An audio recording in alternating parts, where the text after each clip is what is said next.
Alors toujours, quelqu'un va lire Apocalypse chapitre 2 maintenant, du verset 1 à 7. Nous allons maintenant faire le focus sur l'église d'Éphèse, la lettre à l'église d'Éphèse. Et nous allons faire un parallèle par rapport à nous. Au fur et à mesure que nous allons décortiquer, nous allons voir que nos vies vont commencer à sortir. Le Saint-Esprit va parler ce soir. Et beaucoup de choses encore. Déjà qu'il a déjà commencé à parler, et il y a beaucoup de choses encore qui vont sortir. Donc, allons-y. Apocalypse chapitre 2. Écrit à l'ange de l'église d'Éphèse.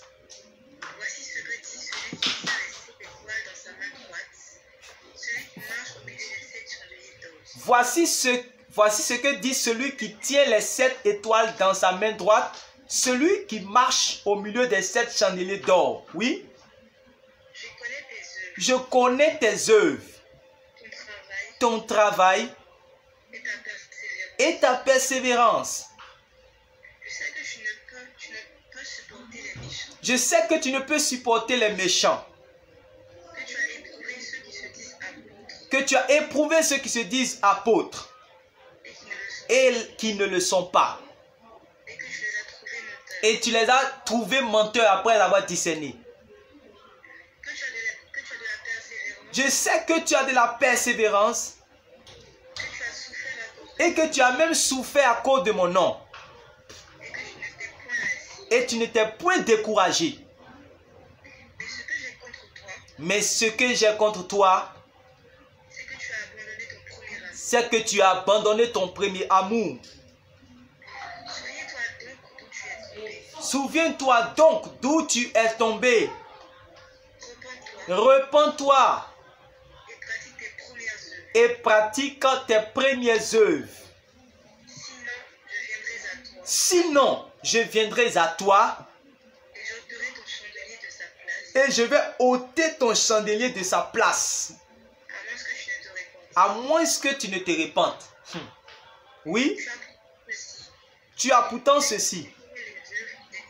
C'est que tu hais les œuvres des Nicolaïtes. Oui. Que celui qui a des oreilles entend ce que l'Esprit dit aux églises. Oui. Amen, amen, amen. La parole de Dieu est trop intéressante. Donc vous allez remarquer que la première chose à relever dans cette lettre, c'est la façon dont le Seigneur va se présenter lui-même à cette église, ou bien à chaque église. De la manière dont il va se présenter, il laisse en même temps un message. Nous allons voir, nous verrons que tout au long de notre étude, le Seigneur Jésus-Christ va s'introduire réellement à chacune des cibles, c'est-à-dire à chacune de ces églises-là, avec un visage particulier.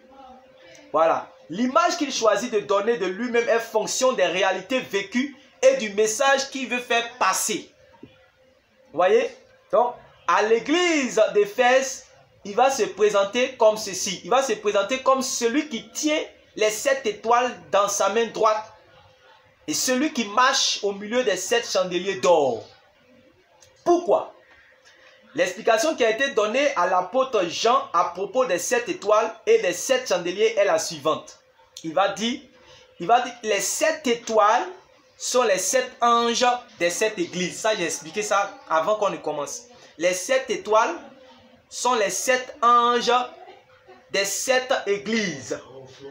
Et les 7 chandeliers là, ce sont les 7 églises. Vous voyez, non? Donc, les 7 étoiles et les 7 chandeliers sont donc une référence à l'église dans toutes ses composantes.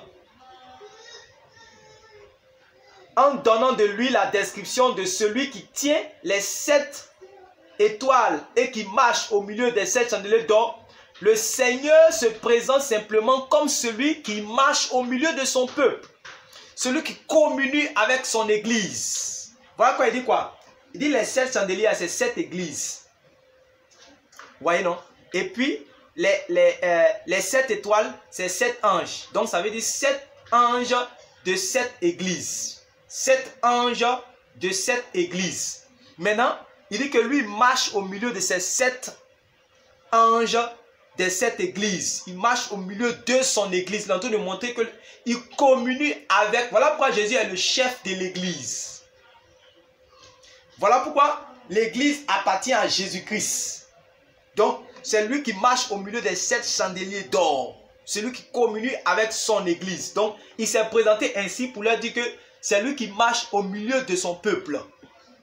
Voilà. Il n'est pas un Seigneur qui est loin. Il n'est pas un Seigneur qui est distant. Mais il est un Seigneur qui est proche. Il n'est pas un Seigneur qui est étranger de son église. Un Seigneur qui est désintéressé de son église. Non, non. Un Seigneur qui est ignorant des affaires de son peuple. Non, non. Mais il est un Seigneur qui marche en communion avec son église. Il marche en communion avec son église. Vous pouvez lire dans Matthieu chapitre 28, verset 20. Qu'est-ce que ça dit? Matthieu chapitre 28, verset 20. Pourquoi réellement le Seigneur se présente comme celui qui marche parmi les 7 chandeliers d'or?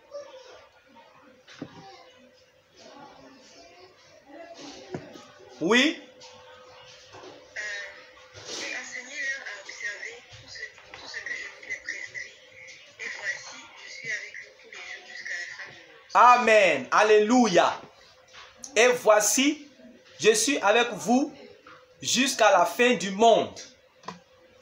Voyez, c'est ce que le Seigneur avait promis, non? Donc, comment il est au ciel, non? La Bible dit qu'il est assis à la droite de Dieu le Père. Il règne en majesté. Tout lui est soumis. Mais il n'est pas loin de son église. En même temps qu'il est dans sa suprématie, dans sa gloire, sur son trône, mais en même temps, il a promis d'être toujours avec son église. Donc, voilà pourquoi il s'est présenté comme celui qui marche au milieu des 7 chandeliers. Parce qu'il avait déjà dit aussi que il sera toujours avec son peuple. Alléluia. Donc le Seigneur ne nous a pas abandonnés. Quelles que soient vos difficultés, le Seigneur marche avec nous. Alors, quel que soit tout ce que nous faisons dans la vie, nous devons avoir un temps de communion avec notre Seigneur. Lorsque vous allez lire les premières épîtres de Jean, l'apôtre va comprendre réellement ce principe-là. Et il va nous parler dans 1 Jean chapitre 1, le verset 3. 1 Jean chapitre 1, le verset 3 là. Qui a ça? Qui peut lire ça? 1 Jean chapitre 1, le verset 3.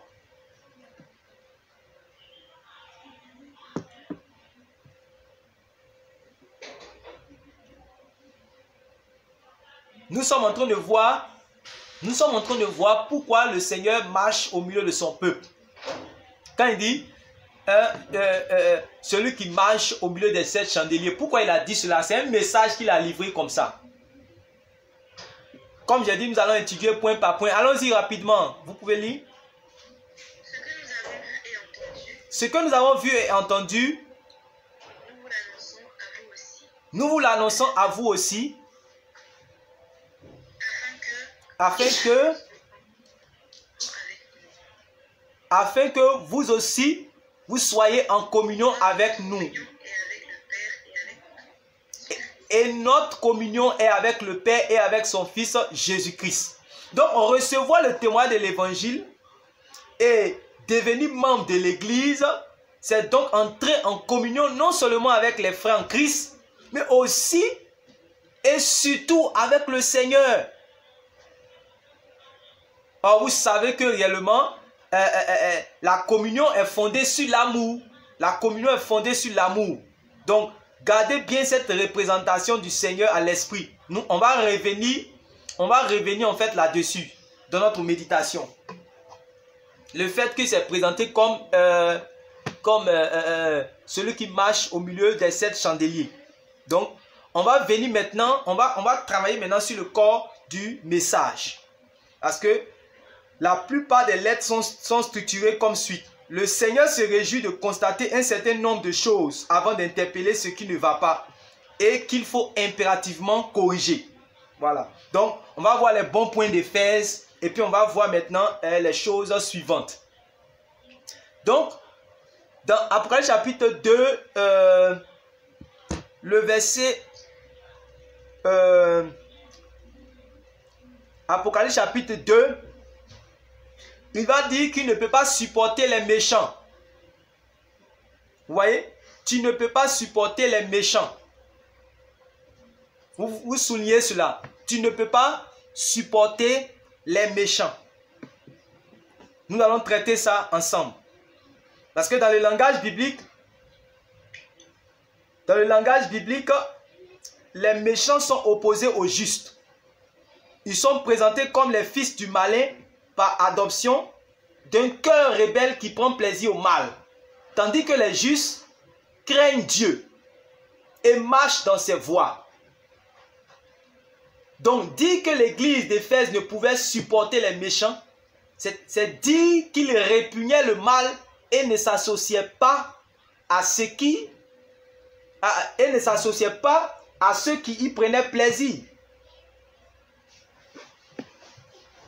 Donc, il ne s'associait pas au mal. Prenez le Psaume chapitre 1.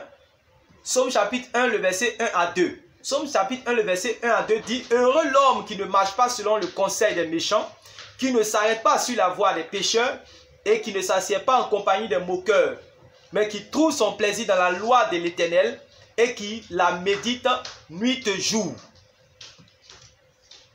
Vous voyez? Donc, quand on dit qu'il ne prenait pas plaisir, il ne supportait pas les méchants, c'est ainsi. Voilà. J'espère que c'est un peu clair encore dans notre esprit. Donc, le deuxième point encore par rapport toujours à l'église d'Éphèse, il a dit, tu as éprouvé ceux qui se disent apôtres et qui ne le sont pas, et tu les as trouvés menteurs. Donc, ça veut dire que Éphèse ne supportait pas les faux ouvriers, les faux prédicateurs.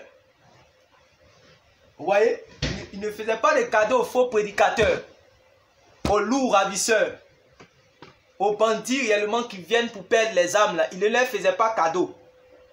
Donc, Éphèse ne supportait pas les faux ouvriers. Il mettait un point d'honneur à les démasquer et ne pas se corrompre avec eux. C'était des personnes qui ont pris au sérieux le commandement du Seigneur selon lequel gardez-vous du levain des pharisiens. Donc, on ne se met pas à écouter tout le monde. On ne se met pas réellement à recevoir tout le monde, à écouter tout le monde. Non, non, non, non. Comprenez cela? Donc, ils étaient demeurés, ils étaient fortement réellement attachés au témoignage qui a été transmis dès le commencement par les véritables messagers de l'évangile. Ce qu'on les a prescrits, ce que les apôtres les avaient prescrits, ils sont restés attachés à cela. Voilà.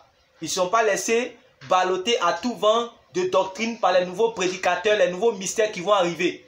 Aujourd'hui, les chrétiens d'aujourd'hui sont devenus des chercheurs de mystères. Dès qu'il y a une nouvelle doctrine qui est là-bas, on court en même temps, on cherche mystère.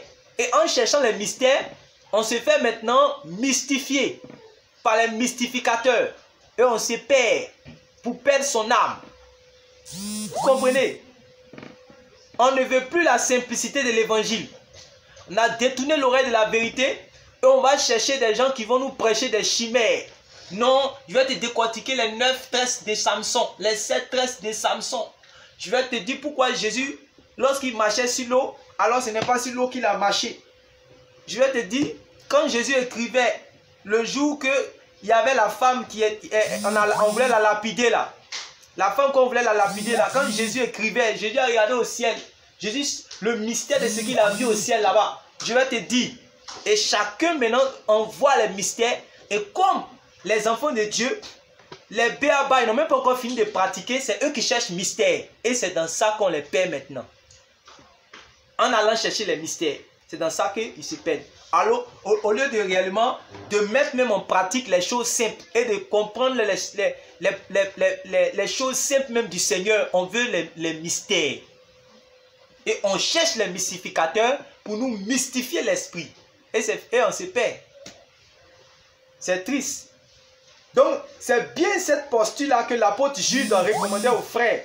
Lorsqu'il leur demandait de combattre pour préserver la foi originelle de l'influence des faux ouvriers. Il avait dit cela dans Jude 3, le verset 1 à 4, là, vous pouvez voir cela. Jude 3, verset 1 à 4.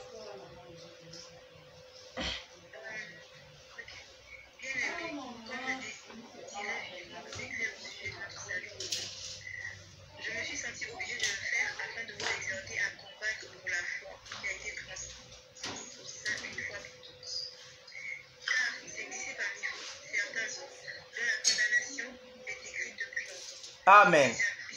qui change la grâce de notre Dieu en dissolution et qui réunit notre seul Maître et Seigneur Jésus-Christ. Donc vous voyez, non? Donc vous voyez la recommandation de l'apôtre Jude. Il a recommandé cela aux frères. Et c'est ce qu'ils ont fait. Ils ont gardé cela.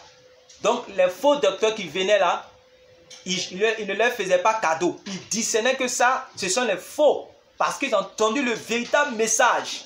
Donc quand ils entendent le faux message, ils savent que ça c'est un faux messager. Et ils ne reçoivent pas son témoignage. Jésus a dit que ces brebis ne suivent pas les mercenaires. Mais ces brebis entendent lui sa voix. Entendre la voix du berger, c'est entendre le message que lui a prêché. Et qu'il a confié à ses apôtres il a prescrit à ses apôtres aussi pour nous prêcher. Donc si tu connais ce message, quand quelqu'un d'autre vient avec un autre message, tu sais que c'est un faux en même temps. Vous comprenez? Donc, le troisième point par rapport à l'église d'Éphèse, il va dire encore que au verset 3, il va dire quoi? Tu as de la persévérance, tu as souffert à cause de mon nom et tu ne t'es point lassé. Vous voyez? Au verset 3, il va dire, je sais que tu as de la persévérance, tu as souffert à cause de mon nom et tu ne t'es point lassé. Donc, ça veut dire que l'église d'Éphèse a enduré la persécution avec courage et avec patience sans renier le Seigneur. Vous voyez? Donc, il faut que l'église que nous sommes, les frères et sœurs que nous sommes, nous soyons prêts réellement à endurer la persécution pour le Seigneur. Parce qu'on ne sait jamais.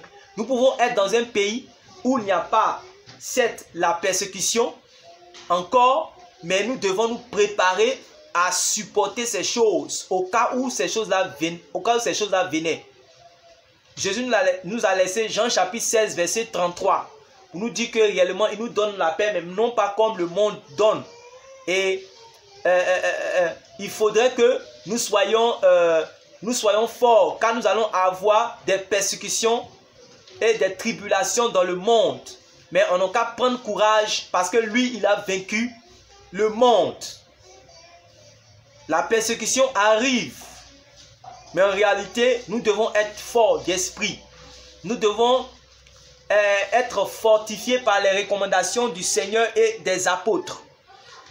Avant, lorsque les apôtres prêchaient l'évangile, ils fortifiaient l'esprit des disciples pour leur dire que ce n'est pas beaucoup de tribulations qui vont rentrer dans le royaume de Dieu. C'est pour cela que lorsqu'ils étaient au milieu de la fournaise de feu, ils ne craignaient point. Ils n'ont pas apostasié. Ils n'ont pas régné le Seigneur. Ils savaient que le Seigneur les a déjà dit que celui qui va le régner devant les hommes, lui aussi va le régner devant les anges et devant le Père. Il va les régner.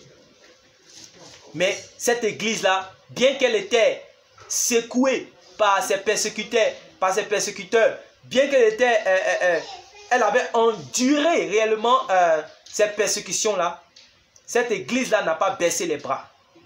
Elle a enduré la persécution avec courage et patience sans renier le Seigneur. Donc, il faisait preuve d'endurance dans l'épreuve, voilà, sans verser dans les murmures, les blasphèmes et puis sans apostasier.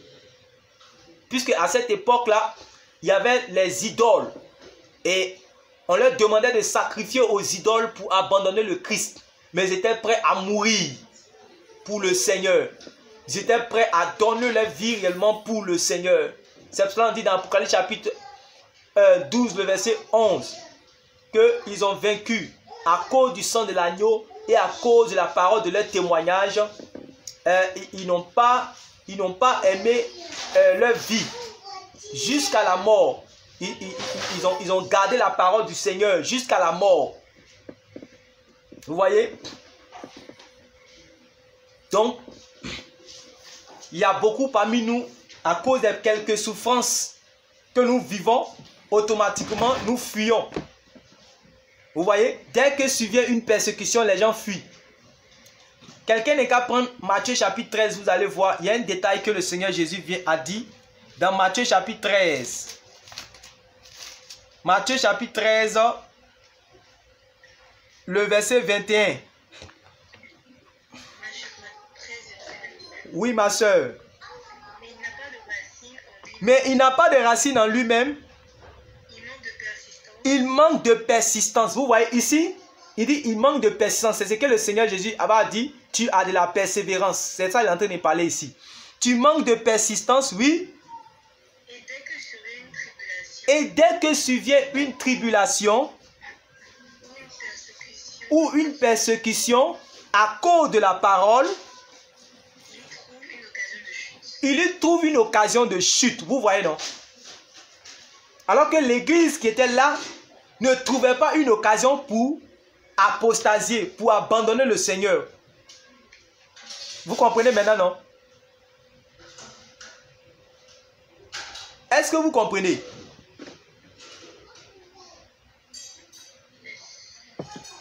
Ça veut dire que même si tu te trouves dans un pays, un coup il y a eu chaos total, il y a eu la guerre, et qu'on commence à traquer même les chrétiens, ce n'est pas une occasion pour toi d'abandonner le Seigneur.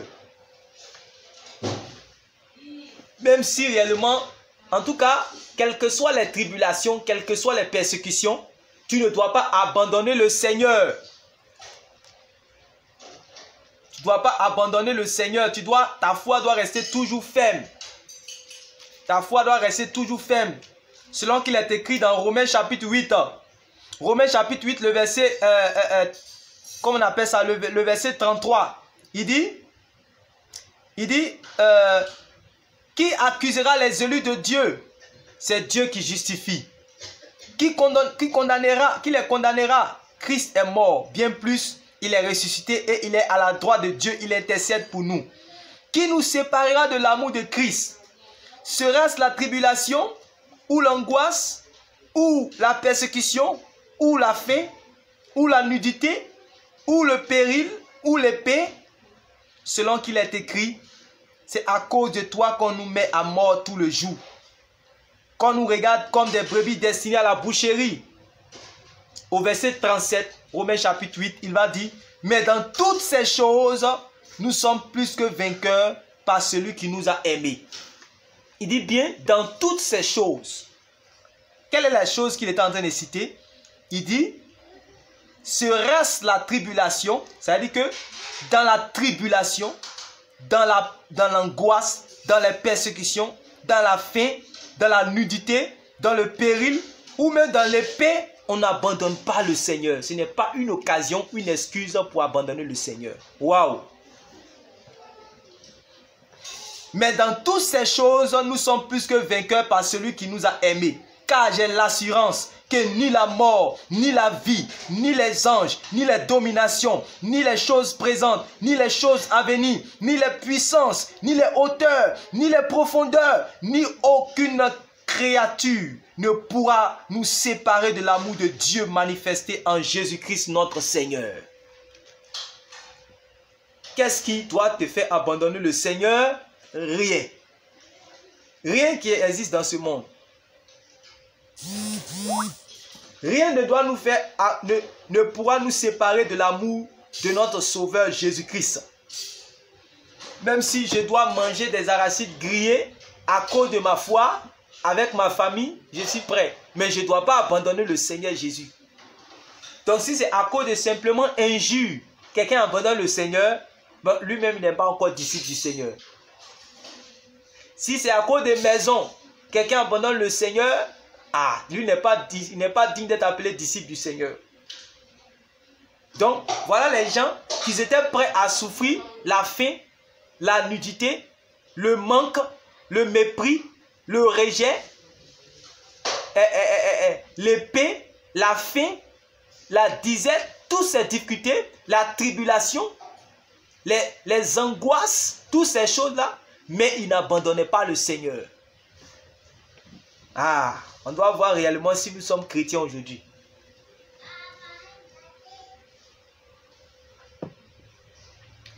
Donc, un autre point encore à souligner par rapport à l'église d'Éphèse. Il va dire au verset 6, tu hais les œuvres des Nicolaïtes œuvre que je hais aussi. Vous voyez, non? Au verset 6. Tu hais les œuvres des Nicolaïtes, œuvres que je hais aussi.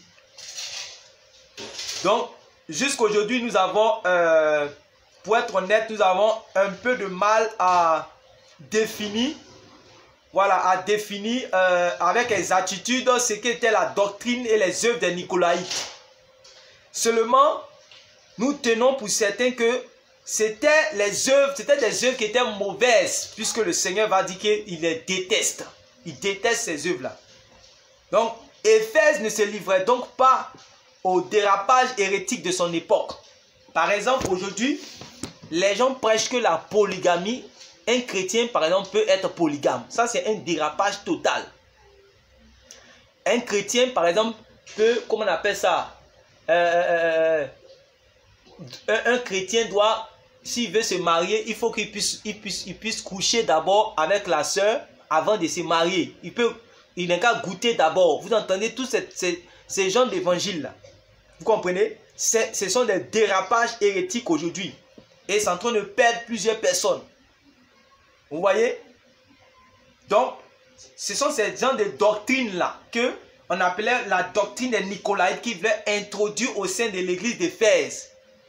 Et les frères et sœurs de là-bas, ils n'étaient pas prêts réellement pour ça. Ils ont rejeté cela. Et Jésus dit que je sais que tu hais cette doctrine et les œuvres. Et moi aussi, je hais cela. Parce que l'Esprit dit expressément que dans les derniers temps, beaucoup abandonneront la foi pour s'attacher à des doctrines de démons. Et il y a les doctrines de démons aujourd'hui qui sont introduites dans l'Église. Des doctrines de démons. Par exemple, ce que je viens de citer, il y en a encore plus. Il y en a encore plus aujourd'hui. Vous voyez? Il y a une dernière là maintenant qui est venue sur les réseaux sociaux qu'on appelle, je ne sais pas si, on dit il y a longtemps qu'elle était, mais c'est maintenant qu'ils ont commencé à la faire connaître ou bien quoi. Elle s'appelle Christa Maya ou bien quoi, qui commence à dire du n'importe quoi. Vous voyez? Et voilà, toutes ces doctrines-là, on doit les jeter à la poubelle. Tout ce que vous n'avez pas vu les apôtres ont prêché, ne recevez pas cela. Ils vont venir devant vous, ils vont balayer cela, ils vont appeler ça mystère. Ils vont te dire non, que quand tu lis, il ne faut pas lire avec ton intelligence. Il faut lire avec la révélation, il faut lire avec un mystère. Et dans ça, dès que toi aussi tu crois cela, tu rentres dans le mystère, tu vas te faire mystifier. Et c'est fini. Toutes ces choses-là, mettez ça à la poubelle. Tout ce qu'on vous ne lisez pas. C'est-à-dire l'évangile est simple. Mais dès qu'on commence à vous dire mystère, puis vous tremblez, vous grelottez, c'est fini. Voilà, la pensée positive. Toutes les doctrines qu'on envoie de ça et là, on envoie ici pour pouvoir perdre les enfants de Dieu. Ça fait partie de ce qu'on appelle les doctrines de Nicolaïte. Voilà, le développement personnel. Toutes ces doctrines-là. Vous voyez? Beaucoup vont abandonner la foi dans les derniers temps et ils vont s'attacher à des doctrines de démons. Dit l'apôtre Paul dans 1 Timothée chapitre 4, le verset 1. Car l'Esprit dit expressément que dans les derniers temps, beaucoup abandonneront la foi pour s'attacher à des doctrines de démons. Vous voyez? Donc, avec tous les bons points qui viennent d'être énumérés, on peut dire qu'Éphèse était bien calé dans les voies du Seigneur quand même. Et c'est quelque chose que nous devons faire. Nous devons imiter. Voilà. Maintenant, que pouvait donc reprocher c'est-à-dire que pouvait donc reprocher le Seigneur en face d'un tableau quasi parfait, si on veut voir, puisque elle avait de la persévérance. Les frères de là-bas, ils avaient de la persévérance, ils ont souffert à cause du nom du Seigneur, ils ne sont point découragés, ils n'aimaient pas la fausse doctrine, ils ont fait plusieurs choses. Ils n'ont pas supporté les méchants, ils ont éprouvé ceux qui se disaient apôtres, tout et tout. Mais après tout ce tableau qui est presque parfait, qu'est-ce que le Seigneur pouvait reprocher à cette église-là? Et c'est ce que nous allons voir maintenant. Voilà. Qu'est-ce que le Seigneur Jésus a reproché à cette église? J'attends quelqu'un pour lire.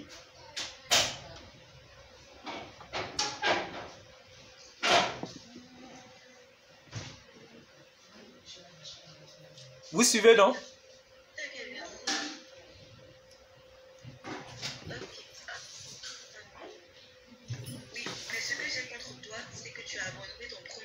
Amen. C'est que tu suis bien. Ce que j'ai contre toi, c'est que tu as abandonné ton premier amour. Donc, ce que le Seigneur lui reprochait, c'était d'avoir abandonné son premier amour. Mais alors, qu'est-ce que cela veut bien dire? Voilà. Qu'est-ce que cela peut bien vouloir dire? Abandonner son premier amour. Donc, pour le savoir, nous allons tirer intelligent de la recommandation qu'il leur fit aussitôt après. Voilà. C'était quelle recommandation? Tu peux lire. Souviens-toi donc où tu es tombé, réponds-toi, pratique tes premières œuvres. Amen. Très bien. Toi, tu suis très bien. Que Dieu te bénisse encore. Donc, souviens-toi donc d'où tu es tombé. Répands-toi et pratique tes premières œuvres. Soulignez ça. Tes premières œuvres. C'est là-bas se trouve la solution. Et pratique tes premières œuvres. Donc, ça veut dire quoi? Je répète encore. Il va dire, ce que j'ai contre toi, c'est que tu as abandonné ton premier amour. Et après, il va dire, souviens-toi donc d'où tu es tombé, répands-toi et pratique tes premières œuvres. Donc, le problème avec l'église d'Éphèse, c'est que réellement, les frères étaient méconnaissables par rapport aux œuvres qui avaient été les siennes par le passé. Or, les œuvres justes que les disciples produisent le sont par application des commandements que le Seigneur nous a laissés. L'amour de Dieu consiste à garder ses commandements. Donc, lorsque l'église d'Éphèse également commence à garder les commandements du Seigneur, garde les commandements du Seigneur, arrivé à cet moment, lorsque les frères commencent à se lasser, à se décourager, ils commencent à abandonner cela. Donc, on appelle cela comment? Nous, dans notre jargon, on appelle cela comment?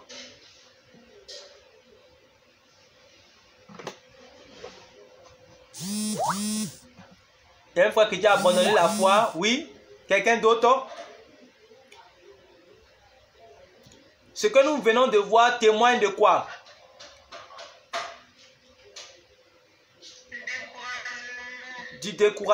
Du refroidissement. Très bien. Très bien, la sœur Cathy. Donc cela témoigne du refroidissement de notre amour à l'égard du Seigneur.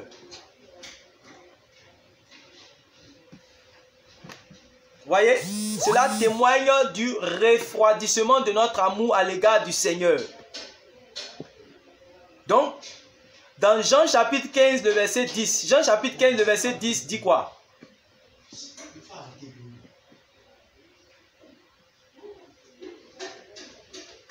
Jean chapitre 15, verset 10.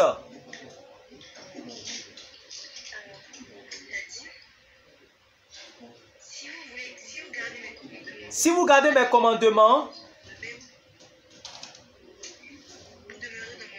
vous demeurez dans mon amour. Si vous gardez mes commandements, vous demeurez dans mon amour. Oui? De même que j'ai gardé les commandements de mon Père. Oui? Et que je demeure dans son amour. De même que moi, j'ai gardé les commandements de mon Père et que je demeure dans son amour.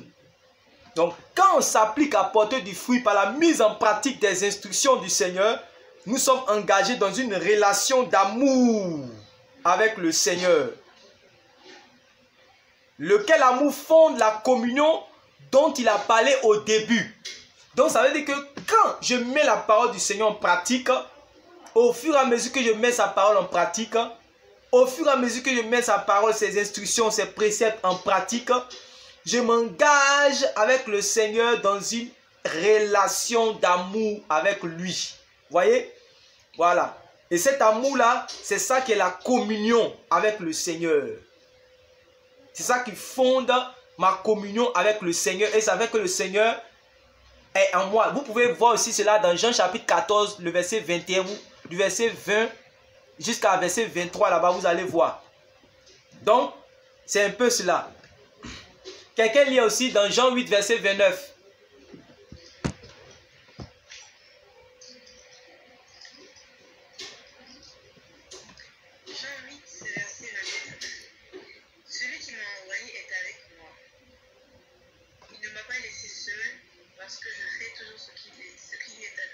Amen. Donc, plus nous allons marcher dans l'obéissance au commandement du Seigneur, le Seigneur marche avec nous. Mais le jour que nous abandonnons ces commandements, ce que les apôtres ont dit, ce que le Seigneur Jésus a dit, quand nous abandonnons, lui, il ne marche pas avec nous, nous allons marcher seuls. Vous comprenez, non? Parce que lui, il a dit, celui qui m'a envoyé est avec moi. Il ne m'a pas laissé seul. Pourquoi? Parce que je fais ce qui lui est agréable. Ça veut dire que toi et moi, si nous ne faisons pas ce qui est agréable au Seigneur, lui va nous laisser seuls. Donc, de même que le Père n'a pas laissé le Fils seul, parce que ce dernier faisait ce qui lui était agréable, de même le Seigneur qui a promis d'être avec nous tous les jours jusqu'à la fin du monde, ne nous délaissera pas si nous faisons les choses qui lui sont agréables. Vous voyez? Donc, malgré tous les bons points d'Éphèse, sa reproduction, du moins sa production est devenue quasi nulle. Voilà. Parce que son amour réellement a commencé à chuter, a commencé à tomber. Voilà, vis-à-vis du Seigneur, cela a commencé réellement à régresser. C'est pourquoi il lui fut demandé de s'en repentir et de revenir à son premier amour en pratiquant ses œuvres de départ. Beaucoup parmi nous étaient veillants dans les prières, dans la méditation, dans le témoignage, dans l'évangélisation. Et aujourd'hui, il y a un certain refroidissement, une rétrogradation, et on veut mettre cela sur le compte de la sagesse. J'en viens par rapport à cela. Et quand on voit d'autres frères qui sont zélés, qui viennent d'arriver, on commence à dire non, vous là, vous venez d'arriver, c'est à cause de ça, vous êtes zélés comme ça, voici, voici. Et parce que nous, on est devenus morts. Mais tu ne sais pas que plus tu es mort comme ça, tu es en danger. On va parler de cela tout à l'heure. Donc, c'est pourquoi il lui fut demandé de s'en repentir et de revenir à son premier amour en pratiquant ses œuvres de départ. Donc, maintenant, regardez le danger qu'il encourait en cas de non-repentance. En cas de non-repentance, quel est le danger? Quelqu'un peut lire?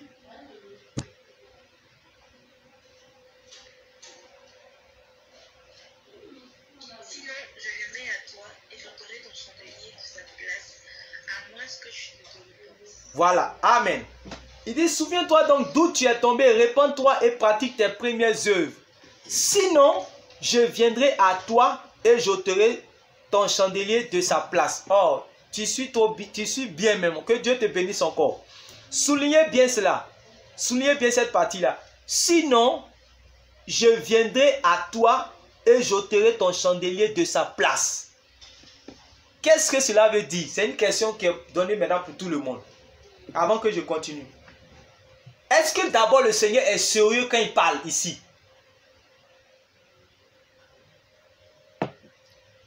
Ou bien il plaisante? Ou bien il dit une chose en parabole? Ou bien il s'amuse? Parce que ce qu'il est en train de dire, si je vous définis ce que ça veut dire, alors, d'abord, qu'est-ce que cela veut dire? Il dit sinon, je viendrai à toi et j'ôterai ton chandelier de sa place.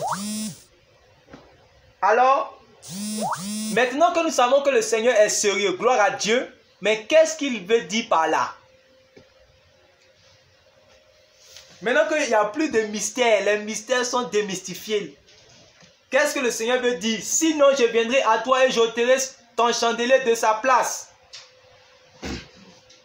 Que signifie concrètement ôter le chandelier de sa place?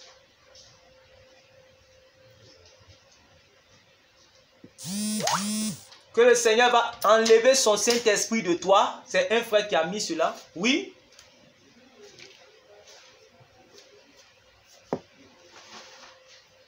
J'attends vos réponses, vous tous. Hein.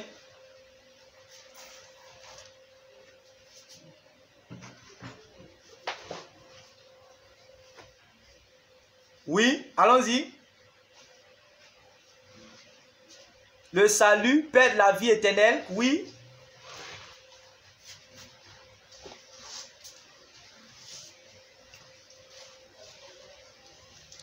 Attends que je regarde les réponses de chacun.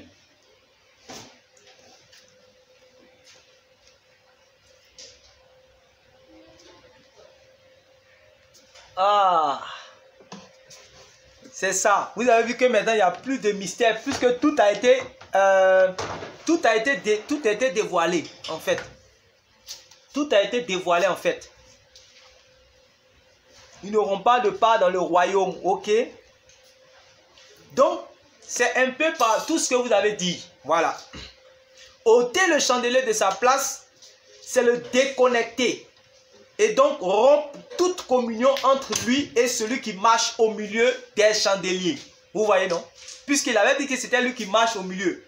Il a dit que lui, son père est avec lui parce que lui fait la volonté de son père. Maintenant, je nous ai dit que le Seigneur a promis d'être avec nous tous les jours. Et donc, c'est parce que nous faisons sa volonté que lui aussi sera au milieu il sera avec nous tous les jours. Mais quand nous n'avons pas fait sa volonté, alors Matthieu chapitre 7, verset 21, lorsque les gens sont venus, ils ont dit, Seigneur, nous on a fait ceci, nous on a fait cela. Il dit que il dit, ouvrez l'iniquité. Il dit, ce n'est pas tous ceux qui disent Seigneur, Seigneur, qui sont réellement mes disciples et qui seront sauvés, qui vont rentrer dans le royaume de Dieu. Mais c'est celui-là seul qui fait la volonté de mon Père. Ce n'est pas lui qui avait dit cela. Donc, ôter le chandelier de sa place et le déconnecter. Et donc, rompre toute communion entre lui et celui qui marche au milieu des chandeliers. C'est la même chose que détacher le sarment du sceptre. Vous avez déjà lu cela, non? Jean chapitre 15. Détacher le sarment du sceptre. Détacher la branche de l'arbre. Jésus avait parlé de cela, oui ou non? Beaucoup de chrétiens s'amusent avec les paroles du Seigneur.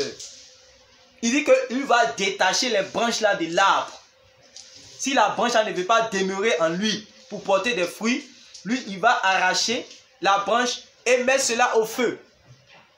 Donc vous comprenez, quand il est en train de parler comme ça, c'est clair, il n'y a pas de mystère là-dedans. Mais comme nous on cherche les mystères, on veut quelqu'un d'autre pour pouvoir nous interpréter les choses simples du Seigneur. Donc, c'est la même chose que détacher le sarment du sceptre. Or, les chandeliers, en fait, sont les églises. Ce que le Seigneur était finalement en train de dire à l'église d'Éphèse, c'est qu'il allait se retirer du milieu d'une assemblée devenue stérile, du fait du refroidissement de son commandant en chef. Vous comprenez? Donc, le refroidissement, ça tue. Ça tue la foi. Ça tue la foi. Quand les gens commencent à refroidir, après ils meurent. Jésus avait dit, je suis le vrai cep et mon Père est le vigneron. Tout sarment qui est en moi, tout sarment qui est en moi et qui ne porte pas de fruits, il le retranche. C'est Jésus qui a dit cela. Je suis le vrai cep et mon Père est le vigneron. Tout sarment qui est en moi et qui ne porte pas de fruits, le vigneron vient, il regarde et il le retranche. C'est pas ça qu'il a dit? Ah, c'est pour cela que nous devons garder la communion avec le Seigneur, garder la communion avec les frères. Ne vont pas, dans Hébreu, il dit n'abandonnez pas vos assemblées. Puisque le jour du Seigneur approche, n'abandonnez pas vos assemblées. Il dit ne vous retirez pas pour vous perdre. Tout ce que les apôtres étaient en train de dire, c'est par rapport à ça.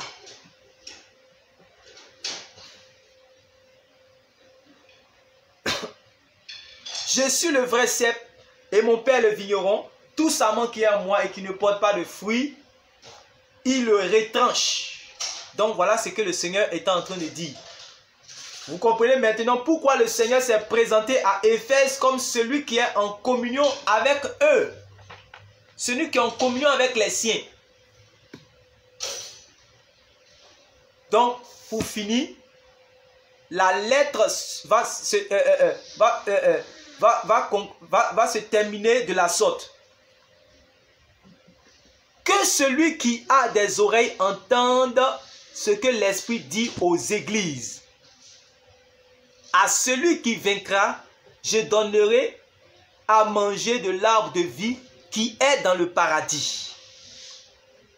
Donc, la victoire pour Éphèse, en plus de tous ces bons points-là, passait par la restauration de son premier amour. Alors, ma prière et le vœu de mon cœur ce soir pour toi et pour moi, c'est que réellement il y a une restauration puissante ce soir dans ta vie au nom de Jésus-Christ. Et que ton premier amour revienne à la vie au nom de Jésus-Christ. Et que la mort spirituelle soit brisée dans ta vie au nom de Jésus. Et que réellement tout ce qui t'empêche d'avoir une communion intime avec le Seigneur soit vaincu au nom de Jésus. Et que toute pierre d'achoppement et toute occasion de chute soit brisée au nom de Jésus. Pour que réellement tu puisses être attaché au cep. Pour que réellement tu puisses accrocher à Jésus. Que rien au monde ne t'éloigne de Jésus. Que tu sois ce cep-là qui est incorporé, que tu sois ce sarment-là qui est incorporé au cep. Et que rien ne puisse réellement te refroidir. Que rien ne puisse t'assécher. Que ta communion avec le Fils de Dieu soit solide. Qu'aucun faux enseignement ne vienne ébranler cela au nom de Jésus. Qu'aucun raisonnement ne vienne ébranler cela au nom puissant de Jésus-Christ de Nazareth.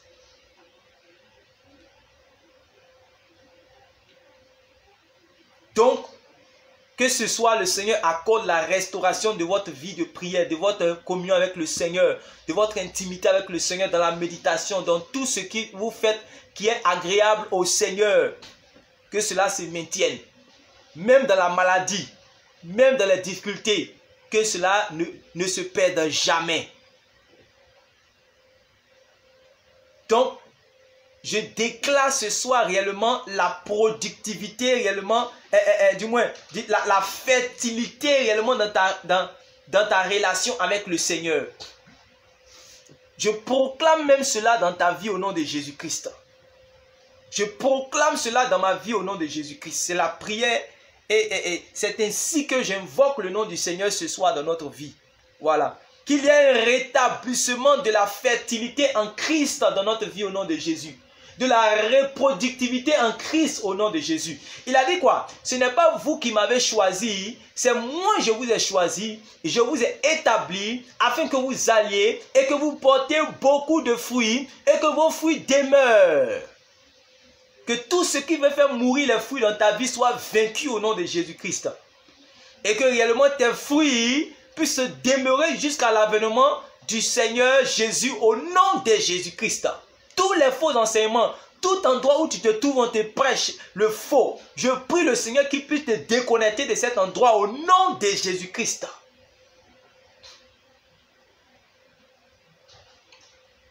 Vous allez remarquer que la plupart du temps, il y a les chrétiens qui assimilent leur refroidissement à de la sagesse. Je disais cela tantôt. Quand ils voient des frères zélés à l'ouvrage, ils les regardent de manière ironique. Et puis ils disent, oh, on était tous zélés au début. On était tous zélés au début. Vous verrez, il va se calmer après. Voilà, il coud un sac. On va voir ça là, il ne va même pas pouvoir terminer. Voilà, nous autres, on avait acquis de la... nous autres, nous avons acquis de la sagesse. Maintenant, nous sommes devenus sages. Voilà pourquoi on est plus zélés. Voilà, c'est pas vous avez entendu cela. Et ils commencent à taxer les autres. Ils disent, oh, les autres sont très spirituels. Ouais, vous êtes des TTS, vous êtes très spirituels, oh, laissez ça là, vous voyez? Et on commence à taxer les gens et ils disent qu'ils sont devenus sages, ils abandonnent leur premier amour. Vous comprenez?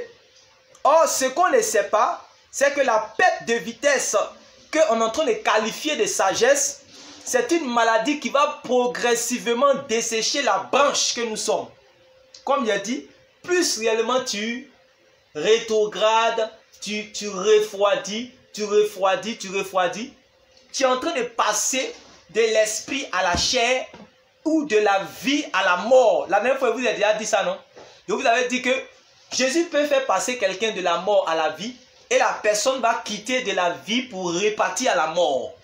Les apôtres avaient parlé de cela lorsque l'apôtre Paul a dit que « Ah, Galates, vous êtes devenus quoi? Qu'est-ce que vous êtes en train de faire comme ça? Vous êtes en train de passer de l'esprit pour revenir à la chair. Pour revenir dans la chair. Vous avez déjà vu cela, non? Et encore, il a vu des personnes, j'ai vu des personnes dans la Bible qui sont passées de la vie et qui sont devenus morts. Comme aujourd'hui on n'a pas le temps pour étudier les autres églises, sinon quand on allait prendre l'église de Sardes, vous allez voir cela. Vous voyez?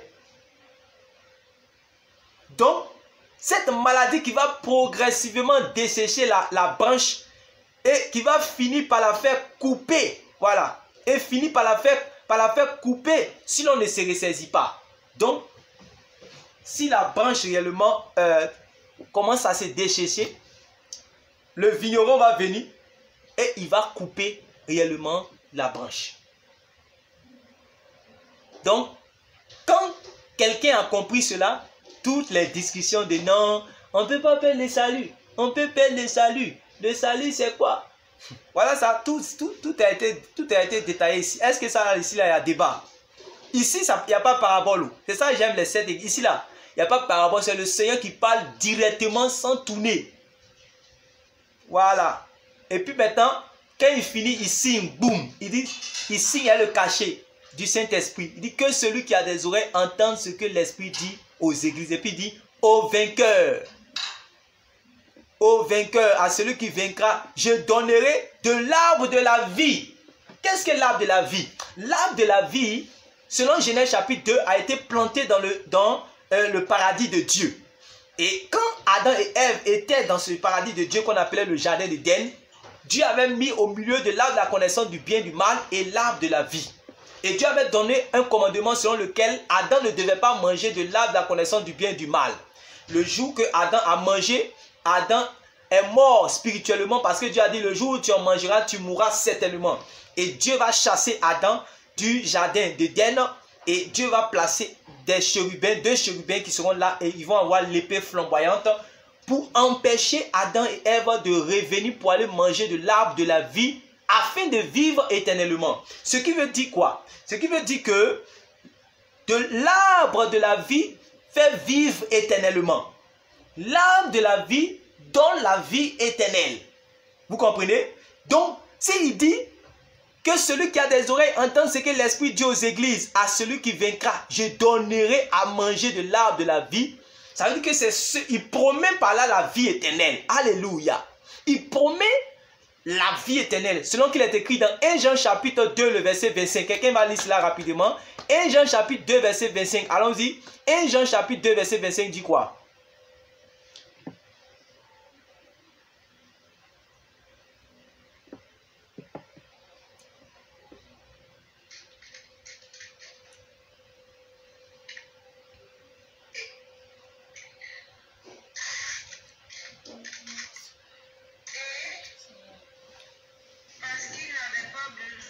Non, 1 Jean chapitre 2, verset 25.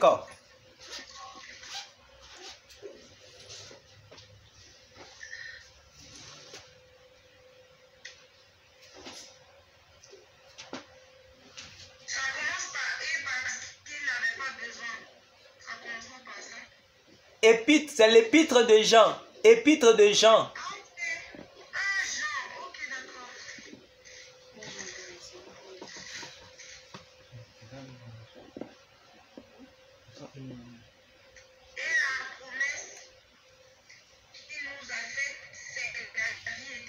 Amen. Et la promesse qu'il nous a faite, c'est la vie éternelle. Amen.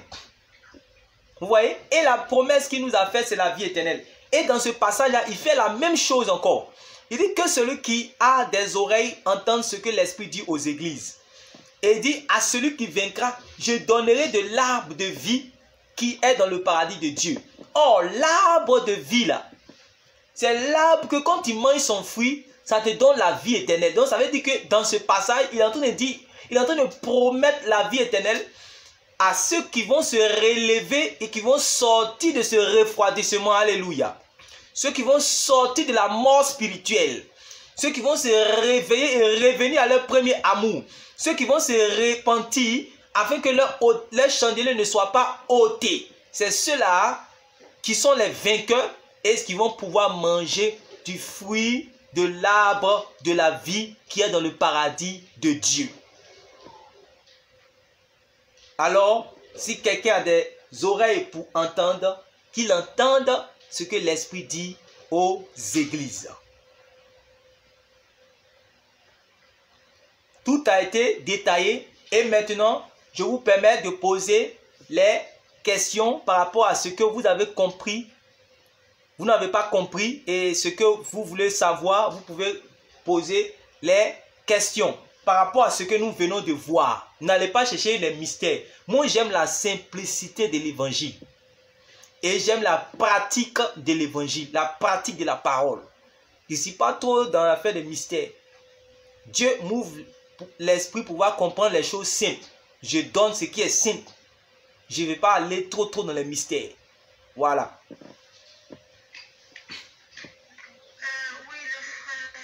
Oui. Moi, j'ai une question. Oui.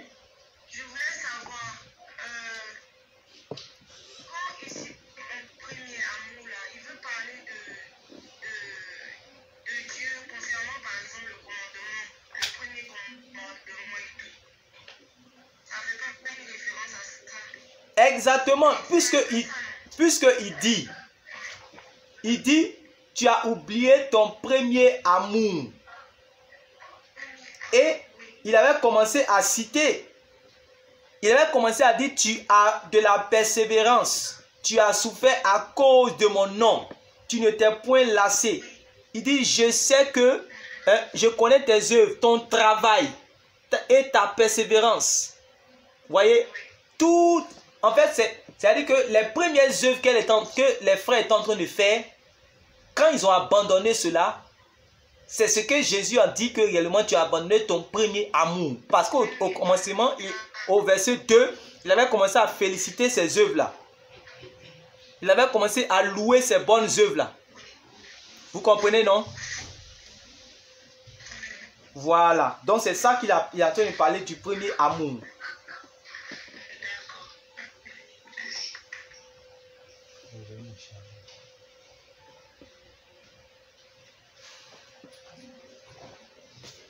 Oui, des questions?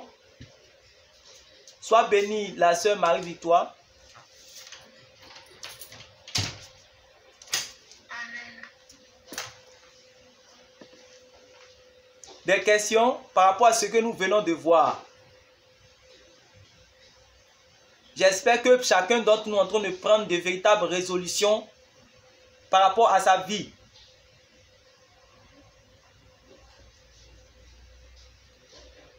Un frère dit, donne-nous un exemple de ce que tu appelles mystère. C'est ce que je suis en train de dire. Il n'y a pas de mystère. Tout est dévoilé ici. Il n'y a aucun mystère dans ces passages-là. Aucun.